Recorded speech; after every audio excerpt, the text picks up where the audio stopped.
NCERT पाठशाला में आप सभी का स्वागत है। आज हम जीव विज्ञान के एक बहुत ही दिलचस्प अध्याय नियंत्रण एवं समन्वय को समझने वाले हैं। हम ये जानेंगे कि कैसे एक छोटे से पौधे से लेकर हम इंसानों तक हर जीव अपने कामों को कंट्रोल करता है और अपने एनवायरनमेंट के साथ तालमेल बिठाता है। तो चलिए इस सफर को शुरू करते हैं। अच्छा, कभी सोचा है आपने कि कोई पौधा हमेशा रोशनी की तरफ ही क्यों झुकता है? या फिर जैसे ही हमारा हाथ किसी गर्म चीज को छूता है, हम बिना एक पल सोचे उसे झट से पीछे क्यों खींच लेते हैं? ये जो रोज की घटनाएं है ना, ये असल में नियंत्रण और समन्वय का ही नतीजा है। ये वो कमाल के सिस्टम है जो हर जीव को ठीक से काम करने और सुरक्षित रखने में मदद करते हैं। तो आज के इस अध्याय में हम इन 5 जरूरी टॉपिक्स पर बात करेंगे। हम सजीवों में नियंत्रण से शुरू करके तंत्रिका तंत्र और हमारे दिमाग को समझेंगे। फिर हम देखेंगे कि पौधों में ये सब कैसे होता है और आखिर में हम जंतु हार्मोन्स की भूमिका पर भी चर्चा करेंगे। तो चलिए अपने पहले टॉपिक में गोता लगाते हैं।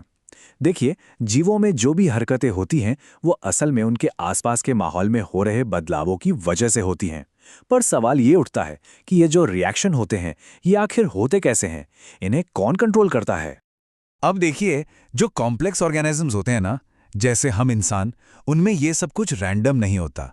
इसके लिए हमारे शरीर में खास तरह के टिश्यूज होते हैं, जैसे कि नसें और मांसपेशियां, जो एक साथ मिलकर काम करते हैं ताकि सही रिएक्शन दिया जा सके। तो अब आगे बढ़ते हैं और देखते हैं कि एनिमल्स में ये नेटवर्क कैसे बनता है।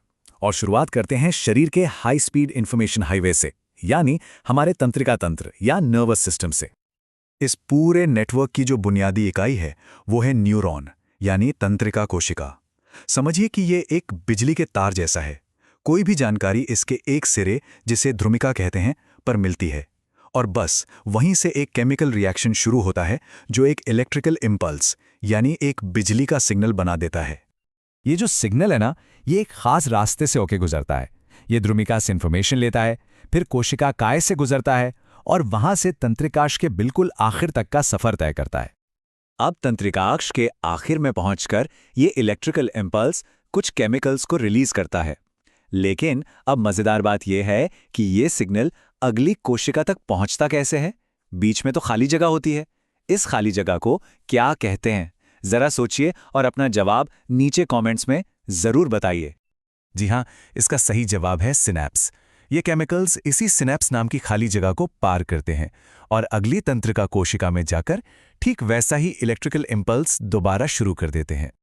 हमारा तंत्रिका तंत्र ना 2 तरह के काम कंट्रोल करता है। एक होती हैं प्रतिवर्ती क्रियाएं, जैसे गर्म तवे से हाथ हटाना। ये इतनी तेज होती हैं कि हमें सोचने का भी मौका नहीं मिलता। ऐसा इसलिए क्योंकि इनका सिग्नल दिमाग तक जाने की बजाय स्पाइनल कॉर्ड से ही वापस आ जाता है ताकि टाइम बच सके। और दूसरी होती हैं ऐच्छिक क्रियाएं, मतलब वो काम जो हम सोच समझ कर करते हैं। रिफ्लेक्स एक्शंस तो बहुत तेज होते हैं, नो डाउट, लेकिन ज्यादातर जो हमारे कॉम्प्लेक्स काम हैं, हमारे थॉट्स हैं, उनके लिए जरूरत पड़ती है बॉडी के मास्टर कंट्रोलर की, यानी हमारे मस्तिष्क की। हमारा मस्तिष्क शरीर का मेन कोऑर्डिनेटिंग सेंटर है और इसे हम मोटे तौर पर 3 मुख्य हिस्सों में बांट सकते हैं: अग्र मस्तिष्क, मध्य मस्तिष्क और पश्चिम मस्तिष्क। और हर हिस्से का अपना एक बहुत खास काम है। जो अग्र मस्तिष्क है वो हमारे दिमाग का मेन थिंकिंग पार्ट है। हम जो भी सुनते हैं, देखते हैं या सूंघते हैं, वो सारी इंफॉर्मेशन यहीं पर प्रोसेस होती है। दूसरी तरफ है पश्च मस्तिष्क, जो ऐसे काम संभालता है जिन पर हमारा कोई कॉन्शियस कंट्रोल नहीं होता, जैसे कि ब्लड प्रेशर या मुंह में लार आना। और हाँ, इसी का एक बहुत ज़रूरी हिस्सा है अनुमस्तिष्क, जो हमारे शरीर का बैलेंस बनाता है। मतलब सीधी लाइन में चलना हो या पेंसिल उठाना हो, ये सब इसी की वजह से मुमकिन है। तो ये बात तो साफ है कि दिमाग के अलग अलग हिस्सों के काम भी बिल्कुल अलग और बहुत जरूरी हैं। तो चलिए इसी पर एक सवाल हो जाए। बताइए कि शरीर का पोस्चर और बैलेंस बनाए रखने का काम दिमाग का कौन सा हिस्सा करता है? और इसका सही जवाब है अनुमस्तिष्क, जो हमारे पश्चिम मस्तिष्क का ही एक हिस्सा है। लेकिन क्या आपको लगता है कि कंट्रोल सिस्टम सिर्फ जानवरों में ही होता है? जी नहीं। चलिए अब पौधों की हैरान कर देने वाली दुनिया में चलते हैं, जिनके पास हमारी तरह कोई नर्वस सिस्टम तो होता ही नहीं है। पौधे ना 2 अलग अलग तरह की मूवमेंट दिखाते हैं।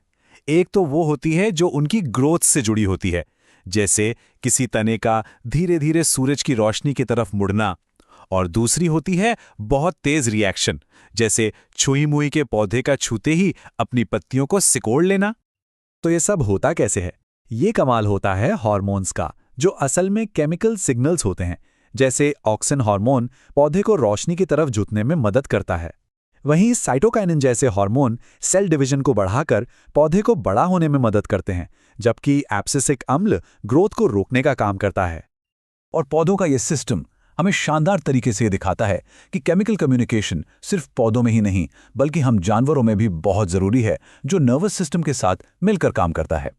इन केमिकल मैसेंजर्स को हम हार्मोन्स कहते हैं।